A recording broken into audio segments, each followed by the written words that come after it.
ভাইয়েরা, ভিডিওটা টান দিবেন না। দেখুন, আল্লাহ পাক কি এগুলো কি বলছেন, অথবা রাসূল সাল্লাল্লাহু আলাইহি ওয়াসাল্লাম তার হাদিসে এ কথা কি সাহাবাদেরকে বলেছেন যে যারা মোবাইল খুলেই সোশ্যাল মিডিয়াতে ঘুম থেকে উঠেই টিভি দেখবে, সিনেমা দেখবে, ভিসিডি দেখবে, ডিভিডি দেখবে, গান বাজনা দেখবে, এরপরে হট কৌতুক ড্রামা এগুলো দেখবে, সারা দিন রাত 24 ঘন্টা আমোদ ফুর্তিতে মেতে থাকবে, তাদেরকে জান্নাত দেওয়া হবে। প্রত্যেকটা গানের বিনিময়ে 10 করে নেকি দেওয়া হবে, 500 নেকি দেওয়া হবে, এমন কি বলা হয়েছে? না, আসলে এরকম বলা হয়নি। তাহলে কেন আমরা এই সমস্ত কাজগুলো করছি?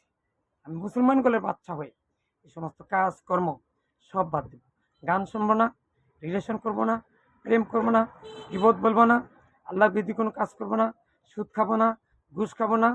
ঘুষ দিয়ে যদি চাকরি লয়ে থাকি, টেলিফোনের মাধ্যমে চাকরি দিয়ে লয়ে থাকি, হ্যালোর মাধ্যমে চাকরি লয়ে থাকি, আজ যদি এটাকে লাথি মেরে ফেলাই দেবো। আল্লাহকে ভয় করবো, 5 ওয়াক্ত নামাজ পড়বো, আনে তেলাওয়াত করবো, সে অনুসারে চলবো, এবং সর্বাবস্থা হাতে কাজ মুখে লা ইলাহা করবো। ইয়া আল্লাহ, আমি সব পৃথিবীর সকল মুসলিম উম্মাকে তুমি শিরক, বেদাত, কুফরি ও গীবত মুক্ত রেখে মৃত্যুর সম্মুখে লা ইলাহা পড়ে যেন আমরা মৃত্যুবরণ করতে পারি, সে তুমি দান করে। আমি আসসালামু আলাইকুম। ভিডিও বেশি বেশি করে শেয়ার।